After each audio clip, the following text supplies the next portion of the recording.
It's CSB TV's Rewind. You're watching another episode of CSB TV Rewind. We go back to athletic sports, where I interviewed Jim Sweeney. We then will watch Ready Writer, where I interviewed Wayne McFarland, and then we'll take a look back at Plant Life Moments, Season 1, Episode 1. Let's get started. So when did you first discover your talent or your love or your enjoyment of sports? When I was a little kid. I grew up in Trenton, New Jersey. It seemed like I always had a ball in my hand, whether it was a basketball, a baseball, a football. I loved to kick the soccer ball around. Soccer was a big sport in Trenton growing up, and so was hockey, especially street hockey. I wasn't very good in ice hockey, but I was pretty good in street hockey because I had quick feet and quick hands.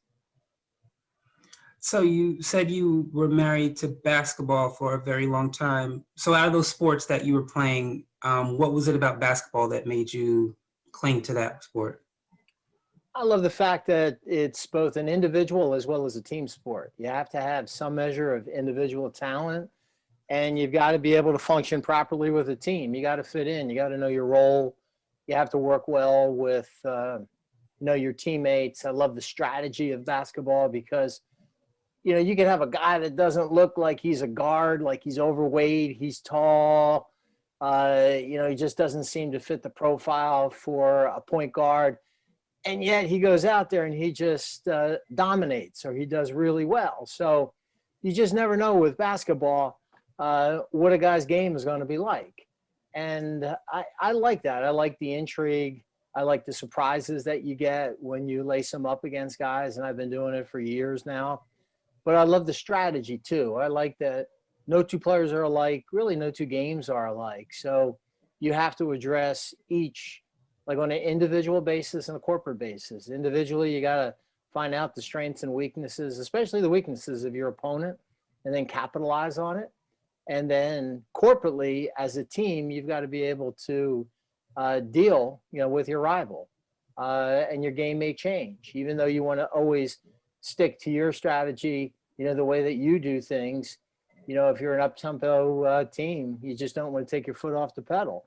But, some teams, they're different. Not all the teams, all the teams are different. No two are going to be alike. So I like the strategy of trying to figure out how to maximize your ability and also take advantage of the other team's weaknesses so you can beat them. What was your earliest memory of you starting to write or realize you enjoyed writing? Probably when I started doing ad copy and press releases, when I had my own company, and did a little stint as a reporter back in the day. And I enjoyed it, but I realized I like writing feature stories a lot more. So.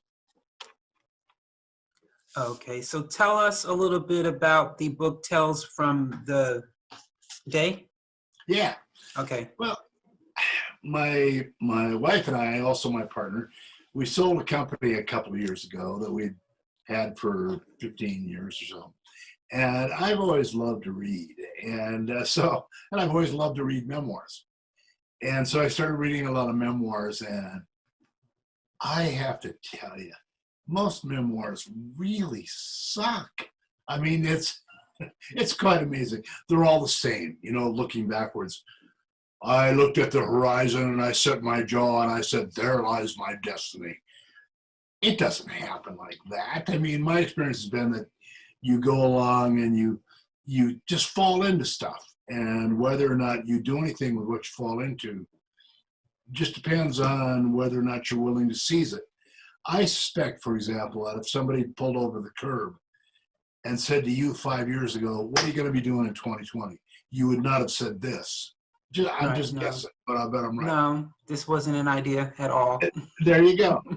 And for me, I thought, what happens is that incidents happen, things happen that kind of bend you in a certain direction. So I decided I'd write an honest memoir. And some of the chapters are the day we pitched the loan shark and the day Johnny Cash hit on my wife and things like that. you know, that, and each chapter was a standalone, like a complete story. And when I went to a publisher, they said, "You're crazy. You know, no one does that with memoirs. What you have to do is have a narrative arc. You start it, you know, you get cancer or whatever. And then throughout the book, you have all these tribulations and maybe a couple of family members die and you overcome it all. And at the end, all is well." And I thought, nah. So we put it out there, and, you know, we live in a Twitter world now, as you know, 250 characters try to rule a day. And it proved to be a good format because people could, I've been told it's one of the best John books ever because you can read a chapter or two, and when you pick the book up later, you don't have to remember what the plot was. Each chapter is kind of a standalone. This is your health nut moment.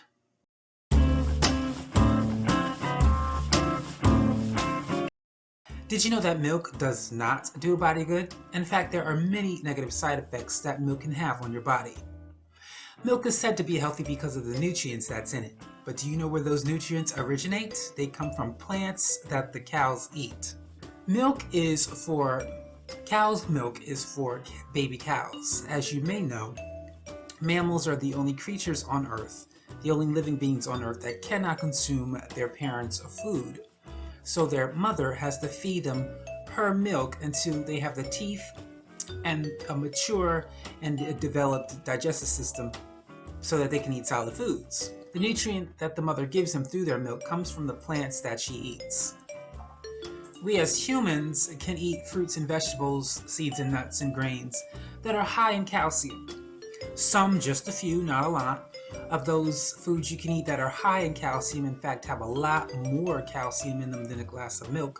Collard greens, spinach, turnip greens, kale, mustard greens, beet greens, pak choi, Swiss chard, sweet potatoes, okra, onions, avocados, Brazil nuts, almonds, sesame seeds, celery, and green beans, and of course, so much more. Drinking milk can cause some negative side effects such as acne.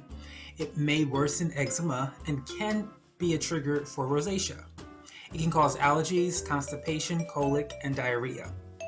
Other serious known reactions to milk are wheezing, difficulty breathing, bloody stool. Drinking 3 or more glasses of milk a day may increase the risk of bone fractures in women. Milk can also lead to prostate or ovarian cancer. Other side effects include nausea, abdominal pain, and abdominal bloating. So you do not need milk to get your nutrients. You can simply eat the fruits and vegetables or the plants, similar to the cows and the other vegan animals that get their nutrients through the plants. That has been your Health Nut Moment. I'm Casey Bell. We'll be right back. This is your Health Nut Moment.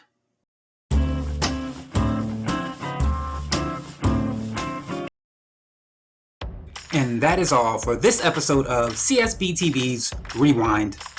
To watch full episodes of these CSB TV shows, click the links in the description.